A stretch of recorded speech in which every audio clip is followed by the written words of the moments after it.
Over the past decade, foreign animated films have had an easier time gaining American distribution, and the principal reason for this is because of the work of GKIDS. Since it was founded in 2008, the aim has been the same, which is to pick up animated films from around the world, and they've managed to grow in unexpected ways. GKIDS was founded by Eric Beckman, who also ran the New York International Children's Film Festival.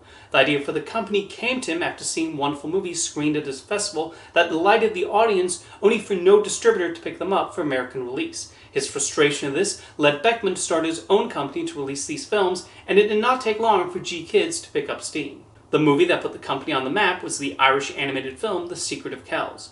GKIDS picked up the movie and decided to bring it to the attention of animators and artists in California, giving it a one-week qualifying run and submitting it for Oscar consideration. The film surprised many by receiving an Oscar nomination for Best Animated Feature, and even though it did not play on more than 37 screens in North America, that nomination was still enough to give the film attention, with more people also seeking out on DVD. This also made them known to other animation producers looking to give their films distribution in America. The first Japanese animated film released by GKIDS was Mamoru Hosoda's Summer Wars, and then others would come knocking at their door. For the 84th Academy Awards, GKIDS managed the impressive feat of landing 2 Best Animated Feature nominations, with the French movie A Cat in Paris and the Spanish film Chico and Rita. That they landed these nominations alongside productions from DreamWorks and Paramount showed they could compete with the big studios and release films that appealed to animation branch members. While there are plenty of people confused with what these movies were, these nominations managed to pique the interest of many. This category has often been seen as a way for the Academy to ghettoize animation, but without its existence, it's possible movies like The Secret of Kells and Chico and Rita would have remained obscure and not gotten attention outside of niche animation circles.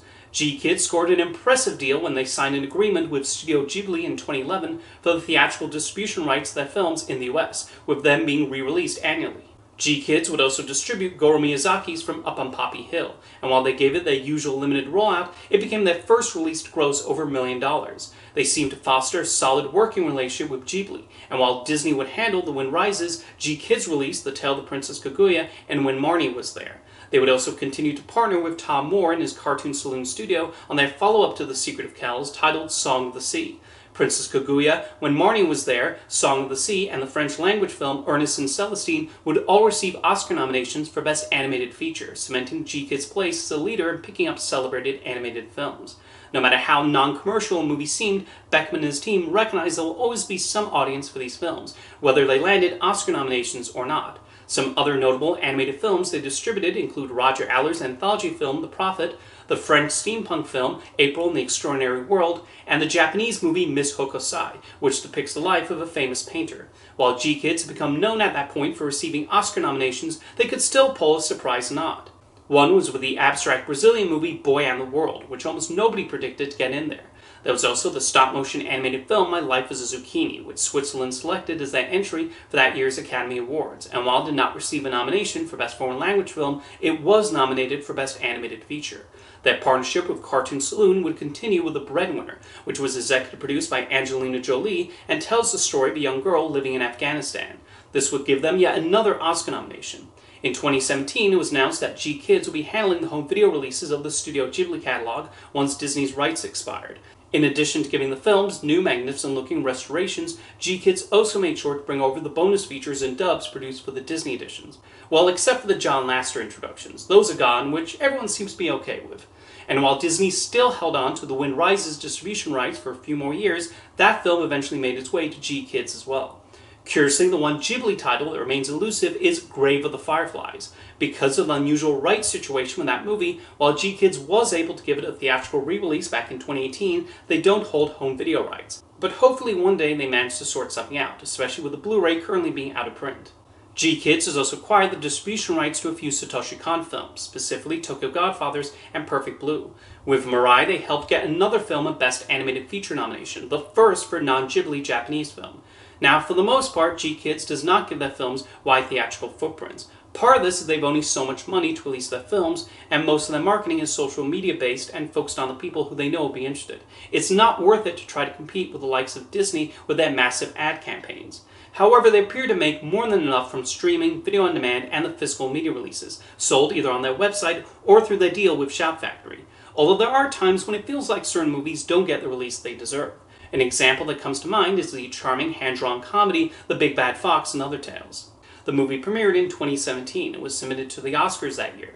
The movie received 3 Annie Award nominations, including for Best Independent Animated Feature, but its only theatrical release was a tiny one in October 2018, where it played on only 4 screens and attracted few ticket buyers. And then GKIDS waited until July 2019 to release it on Blu-ray. I'm still scratching my head at how they treated that movie.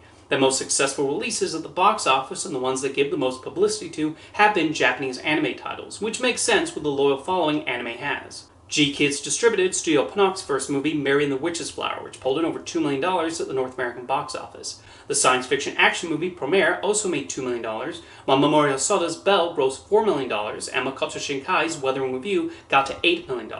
Something GKIDS has helped inspire is more distributors willing to pick up these foreign animated films, which means they now have stronger competition in that field.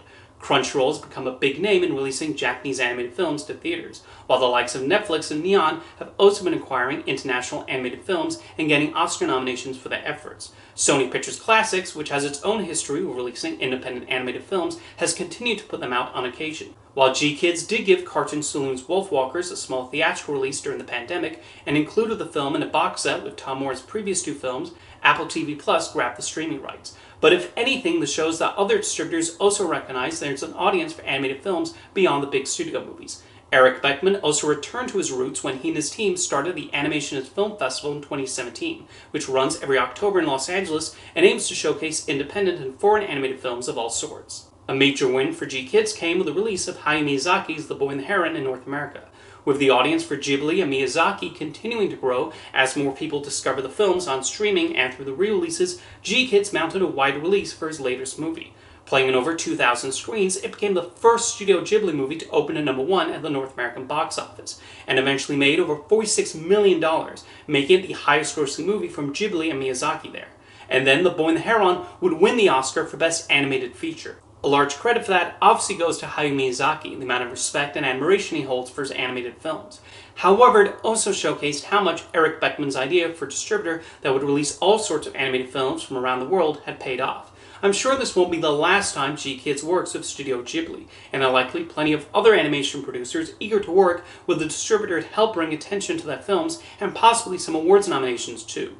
The influence that this company has had on American distribution of international animated films has absolutely been a big one. And while I do sometimes wish that films were given wider releases, I also understand why they choose to focus their efforts on reaching the people they know will most appreciate them.